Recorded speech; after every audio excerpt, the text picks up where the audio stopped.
Good morning and welcome to your Farm and Home Show. I'm Kristi Shive, and this morning we're visiting with Briarlee Fraze. She's a Hart County 4-H Teen Leadership Club member, and today she is going to be showing us how to make yarn dolls. Now, Briarlee, you recently entered these yarn dolls into the state fair. So what category did you enter them in?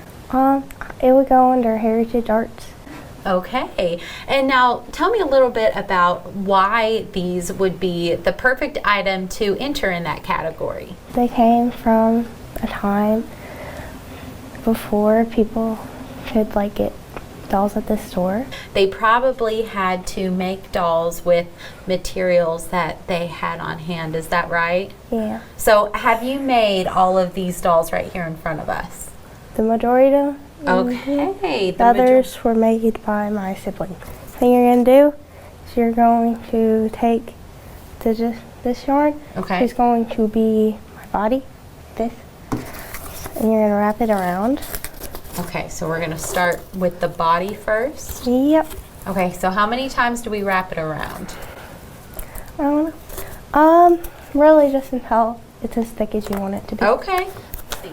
Okay, so you've taken a little prep step. So right here you have made the body. So you're going to take another piece, probably about 5 or so inches long. Okay.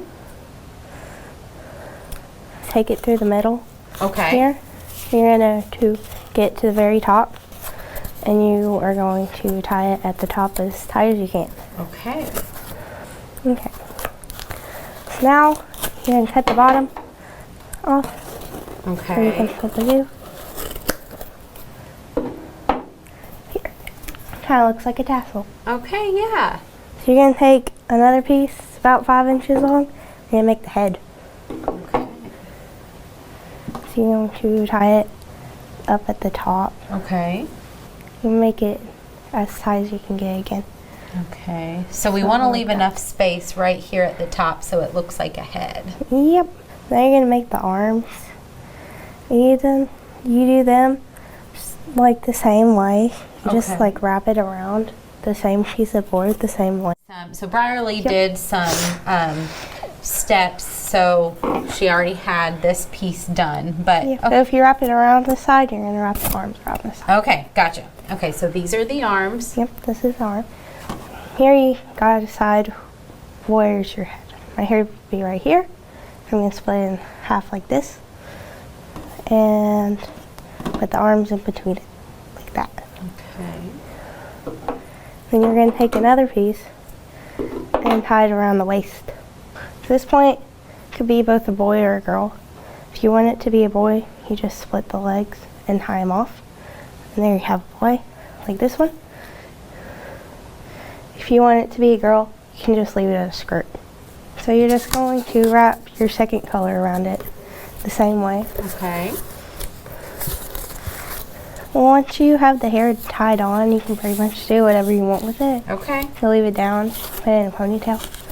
Are you liking these bows, girls? Have bows in their hair.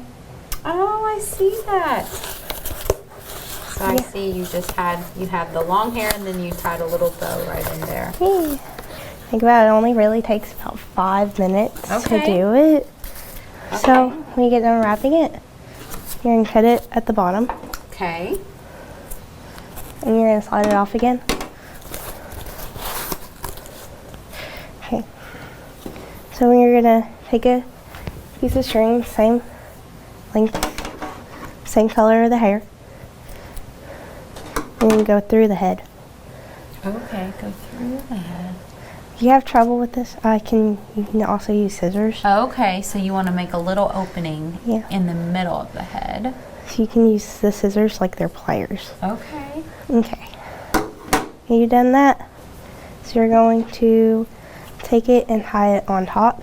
Okay. And make sure it's not too far in front, because otherwise you got really long bangs. Yeah, that is so neat.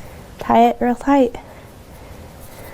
What you can do, you can cut the loops at the top and the bottom, but you don't have to do that. So. Thanks for joining us today on the Farm and Home Show, and we'll see you next time.